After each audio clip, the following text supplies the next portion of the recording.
9 ذی الحجہ کے روزے کی فضیلت۔ کیا یوم عرفہ کا روزہ رکھنا کسی حدیث سے ثابت ہے؟ نیز عرفہ کا ایک روزہ سنت ہے یا دو؟ حبیب خان سعودی عرب سے۔ صحیح حدیث میں ہے کہ عرفہ کا ایک روزہ اگلے اور پچھلے سال کے ایک سال کے گناہوں کا کفارہ ہے، بہت بڑی فضیلت ہے۔ اور صحیح حدیث سے 9 ذی الحجہ کا روزہ ثابت ہے، اس میں 2 نہیں ملانا سنت ہے، کوئی ملا لے تو کوئی غلط بھی نہیں ہے، بلکہ پورا ہی 9 دنوں تک روزے رکھ لے تو بہت اچھی بات ہے۔ لیکن جیسے محرم میں ہم کرتے ہیں نا 9-10 محرم یا 10-11 محرم، تو ایسا ذی الحجہ میں نہیں ہے، صرف ایک روزہ بھی رکھ لیں گے 9 تاریخ کا تو سنت ادا ہو جائے گی۔ کیا 9 ذی الحجہ کا روزہ سعودیہ کے حساب سے ہوگا؟ 9 ذی الحجہ کا روزہ سعودیہ کے حساب سے رکھیں یا پاکستان کی 9 تاریخ کے حساب سے؟ شمائلہ صاحبہ کراچی سے۔ دیکھیں جتنی بھی عبادتیں جن کا کسی دن یا وقت سے تعلق ہے وہ اسی ملک کے وقت کے حساب سے ہوں گی۔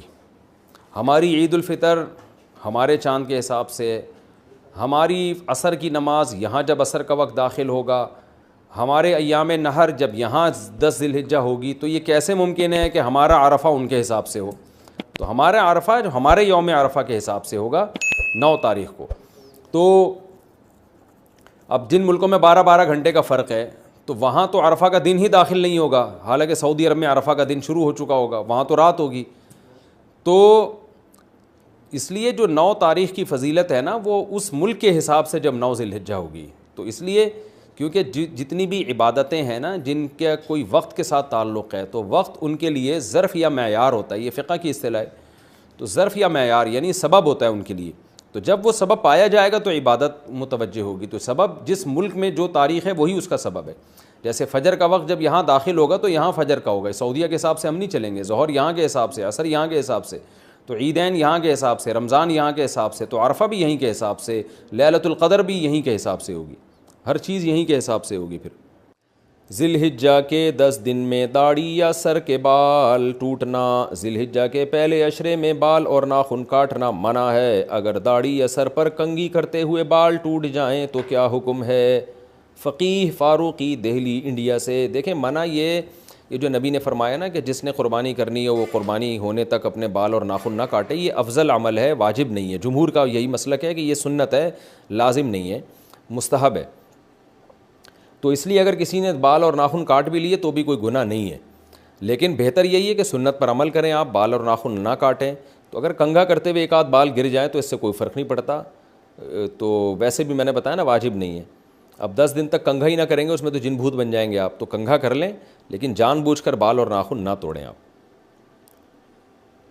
جب تک جانور کے گلے پہ چھری نہیں چل جاتی۔ قربانی کرنے والی عورت کا بھووں کے بال کاٹنا۔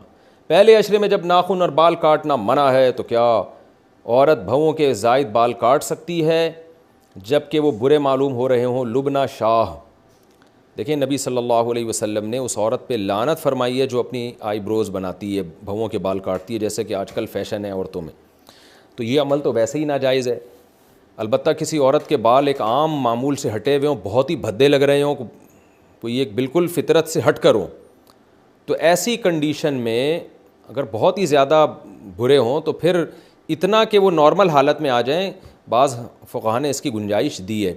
تو اب جو بال کاٹنا بہتر ہے کہ بقرعید کے دنوں میں عورتیں، یعنی جو بھی قربانی کر رہا ہے وہ کہیں کے بھی بال اور ناخن نہ کاٹے، تو اس میں عورتیں بھی داخل ہیں۔ تو اگر عورت نے قربانی کرنی ہے تو اس کو چاہیے، بہتر یہی ہے کہ وہ نہ کاٹے، لیکن یہ واجب حکم نہیں ہے، یہ افضل حکم ہے۔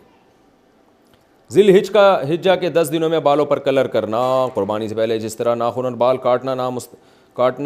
نہ کاٹنا مستحب ہے، بال کلر کرنے کے بارے میں کیا حکم ہے؟ کیا ان 10 دنوں میں بال کلر کر سکتے ہیں؟ مسز خان انڈیا سے۔ جیپ کلر کر سکتے ہیں، براؤن کلر، بلیک تو صحیح نہیں ہے، 40 سال سے پہلے براؤن وغیرہ کلر کیا جا سکتا ہے۔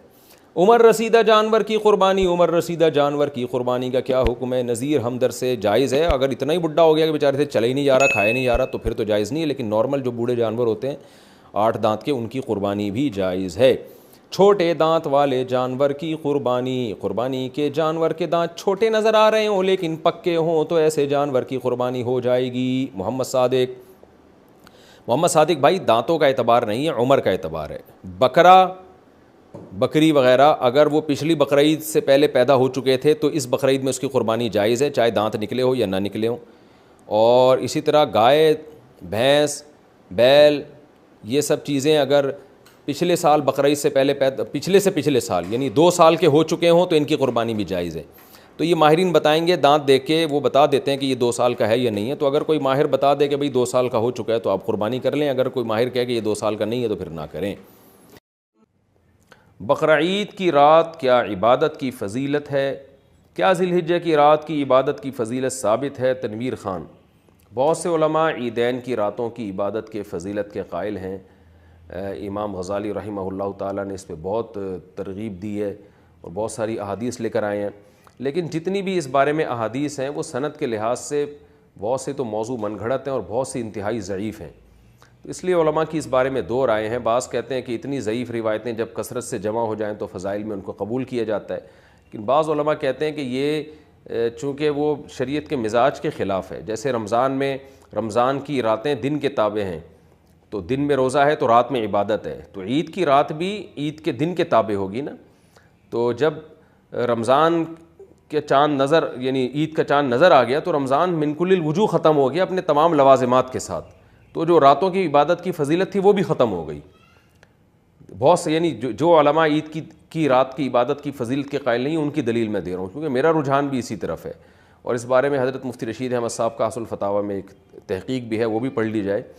تو عید کی رات عید کا دن جو ہے نا وہ عید کی رات یعنی جو رات ہے وہ دن کے تابع ہوتی ہے. تو جیسے ہی رمضان گیا تو اپنے تمام لوازمات کے ساتھ گیا ہے. اب جب رمضان کے بعد جو رات آئے گی جو عید کی رات ہوگی وہ عام راتوں کی طرح ایک رات ہے، اس میں کوئی عبادت کرے تو ٹھیک ہے، نہیں کرے تو بھی ٹھیک ہے، کوئی الگ سے فضیلت نہیں ہے اس کی. تو اسی طرح بقرعید کی رات بھی ایسا ہی ہے کہ اس کی الگ سے کوئی فضیلت پر صحیح حدیث بہرحال موجود نہیں، اور اس کی فضیلت کا قائل ہونا یہ قیاس کے بھی بہرحال خلاف ہے. ویسے بھی آپ رات کو اگر عبادت کریں گے تو دن میں جو عید میں تو حکام تو دن کی یعنی ابتدائے دن سے شروع ہو جاتے ہیں شریعت کے حکام. تو رات کو اگر آپ زیادہ لمبی عبادت کرتے ہیں، اس کی فضیلت اگر ہو، تو پھر عید کو آپ سیلیبریٹ کیسے کریں گے؟ اسلام میں جو جتنے بھی تہوار ہیں وہ تو دن کی روشنی میں ہوتے ہیں، اعلیٰ صبح ہوتے ہیں وہ تو صبح صبح آپ قربانی بھی کرنی ہے، نماز بھی پڑھنی ہے، پھر اس قربانی کا گوشت کھانا بھی ہے، کھلانا بھی ہے. تو یہ رات کی عبادت اگر لمبی ہوگی تو یہ کیسے ہوگا یہ عمل؟ تو بہرحال بہت ساری چیزیں اس میں خلاف قیاس ہیں، اس لیے اصول شریعت کے خلاف ہیں گویا کہ. تو بہت سے علماء اس کی فضیلت کے قائل نہیں ہیں. بہرحال مسئلہ چونکہ اختلافی ہے، دونوں طرف علماء، اس لیے اس مسئلے میں شدت جائز نہیں ہے. میرا جو رجحان ہے اور بعض دیگر بڑے علماء کی وجہ سے ان کی تحقیق ہے اور اس سے مجھے وہ لگتی ہے صحیح، تو میرا بھی رجحان اسی طرف ہے، کیونکہ اس کی فضیلت پر کوئی بھی ایک صحیح حدیث موجود نہیں ہے. اچھا بھائی، ذی الحجہ میں ایام بیس کے روزوں کا حکم. ذی الحجہ کے مہینے میں ایام بیس کے روزے کب رکھیں گے؟ سنا ہے کہ 13 ذی الحجہ کا روزہ نہیں ہوتا. مریم خان. جی ہاں، ذی الحجہ میں آپ ایام بیس کے روزے 14، 15، 16 کو رکھ لیں، کیونکہ 10، 11، 12، 13 یہ 4 دن کے روزے اسلام میں حرام ہے. عید الفطر کا روزہ بھی حرام، اور بقرعید کے 3 دن کا اور 3 دن کے بعد جو ایک چوتھا دن 13 ذی الحجہ کا وہ روزہ بھی حرام ہے اسلام میں. تو اس لیے ذی الحجہ میں کسی نے ایام 20 کے روزے رکھنے ہو تو 14، 15 اور 16 کے رکھے ہو.